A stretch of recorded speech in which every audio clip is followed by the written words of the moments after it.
ईरानी सरजमी पर हमास के चीफ की हत्या से ईरान तमतमाया हुआ है। ईरान और उसका नेटवर्क इजराइल पर बड़ा हमला करने की प्लानिंग बना रहा है। दावा है कि ईरान अब खुले तौर पर इजराइल पर सीधा हमला करने की फिराक में है। ईरान अब इजराइल के खिलाफ हल्की लड़ाई नहीं लड़ना चाहता। ऐसी आशंका है कि ईरान अब इजराइल को हमेशा के लिए खत्म करने की रणनीति पर विचार कर रहा है।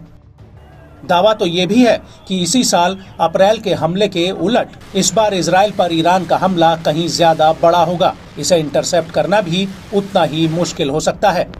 ईरान और उसके प्रॉक्सी गुटों की ओर से दी जा रही हमले की धमकियों के बीच इजराइल ने भी अपनी कमर कस ली है। दावा है कि इजराइल अपनी पूरी ताकत लगाकर ईरानी हमले से निपटने के लिए तैयार है।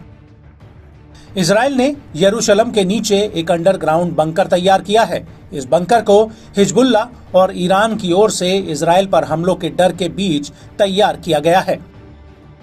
शिन बेट डिफेंस एजेंसी की ओर से बनाए गए बंकर में इजराइल के सीनियर लीडर्स युद्ध के दौरान लंबे समय तक रह सकते हैं।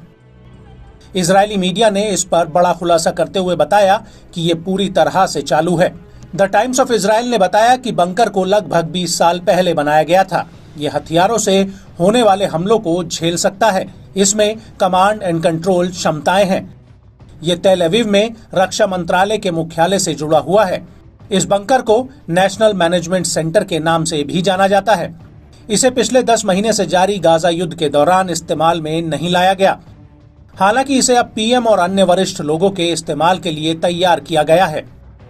ईरान के संभावित हमलों के चलते इजराइल के कई इलाकों में कर्फ्यू जैसे हालात बने हुए हैं। इजराइल के लोगों को हाई अलर्ट पर रहने का निर्देश दिया गया है। लोगों को खाना, पानी और जरूरी दवाओं का स्टॉक रखने की हिदायत दी गई है। दरअसल बदले की आग में जल रहे ईरान के प्रतिशोध का काउंटडाउन जारी है। किसी भी वक्त ईरान और उसके चरमपंथी समूह इजराइल पर धावा बोल सकते हैं। हमले से तेल अवीव, यरूशलेम समेत इजराइल का कोना कोना बारूदी कहर से दहल सकता है। ऐसा दावा है कि इस बार ईरान कई तरफ से हमला कर सकता है। IRGC समेत तमाम प्रॉक्सी गुट अपने अपने इलाकों से इजराइल को चारों तरफ से घेर सकते हैं।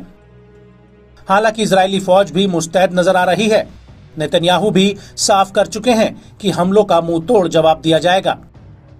गौरतलब है कि हमास के पॉलिटिकल ब्यूरो के चीफ इस्माइल हानिया की हत्या के लिए ईरान ने इजराइल को जिम्मेदार ठहराया है। हालांकि इजराइल ने इस पर अभी तक कोई जिम्मेदारी नहीं ली है और हानिया की मौत का बदला लेने के लिए ईरान के पास इजराइल पर हमला करने के अलावा कोई विकल्प नहीं है।